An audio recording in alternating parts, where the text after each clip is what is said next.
Hey, it's Natalie Hill, and I am just back from doing 3 trainings in a row. Actually, I was gone for almost 3 weeks solid, uh, doing a 4-day training, then a 5-day training, then a 3-day training.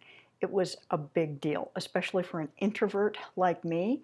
I love living in other cultures for significant amounts of time, like a month, 6 months, a year. But the truth is, I don't like to travel.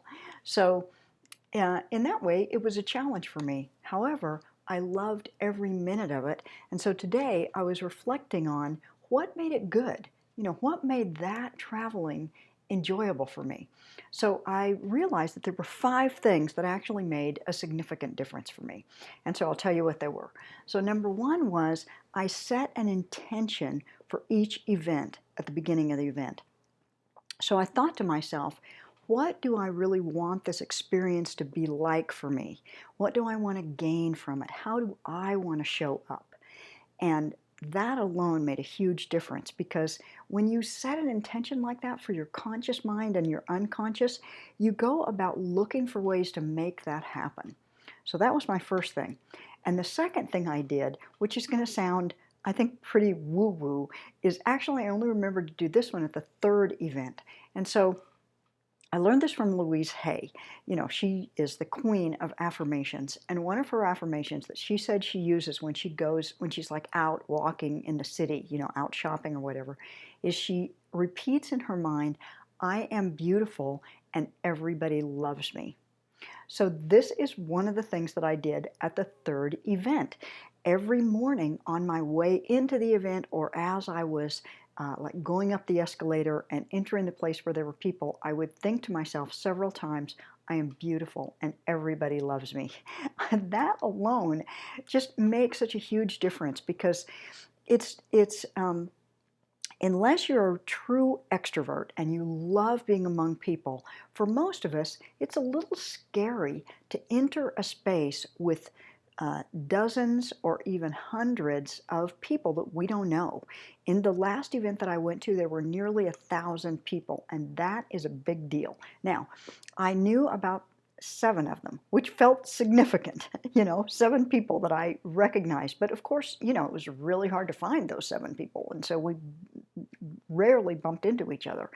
But saying that to myself, I am beautiful and everybody loves me, just made me feel open and friendly to people, and of course expecting that they would be open and friendly to me too.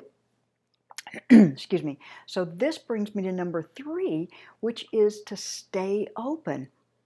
So I just encourage myself to continually stay open, like especially when things weren't looking the way I expected them to look, or they weren't turning out the way that I would have wanted them to turn out. So for example, one evening I was going with my friend, and we were meeting a colleague of hers who's the executive director of an important organization. We were meeting him for dinner, and she wanted to connect us so that I could be an affiliate for a product that he's coming out with.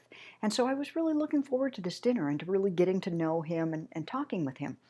But it was interesting, because what happened is he invited 2 additional gentlemen, so there were 5 of us at dinner instead of 3. So at first there was a little bit of thought in my mind of, well, this isn't what I expected to happen. I thought we were just going to have dinner with us 3. This little voice saying it's. But then I reminded myself, stay open. Well, turns out that one of the unexpected men who was at the dinner is an expert in the very thing that I want to learn for my business. And so we are actually going to do a mastermind this year with him leading it, to learn that thing that I wanted to learn. And so it turned out to be miraculous, and partly because I stayed open and wasn't a, uh, poor sport during the whole meal. Now here's the 4th thing that I think is critical to do when you go to an event where you don't know a lot of people, and that is to introduce yourself to everybody everywhere. Now, this can seem unnatural and maybe even scary, but it's only for the duration of the event, And if you just set that as your intention and do it everywhere, it'll make a huge difference. So by everywhere, what do I mean? I mean standing in line in the bathroom, standing in line for coffee, standing in line at your meals, when you're going to a restaurant and you see other people wearing the name tag of your event, at breaks, in your seat, introduce yourself to the person on your right, the person on your left, the person in front of you, the person behind you. People are, 99% of people are delighted when you introduce yourself to them. And so I met so many wonderful people and by doing that. And on breaks, like if I wasn't speaking to someone and we had another 5 or 10 minutes, I would just go looking for a person and I would just stop them and I'd read the name on their name tag and say, hi, Joe, I'm Natalie, nice to meet you. We'd shake hands and then I'd say, what do you do? Or what brings you to this event? And it was just a series of delightful encounters. So that's my fourth suggestion for you.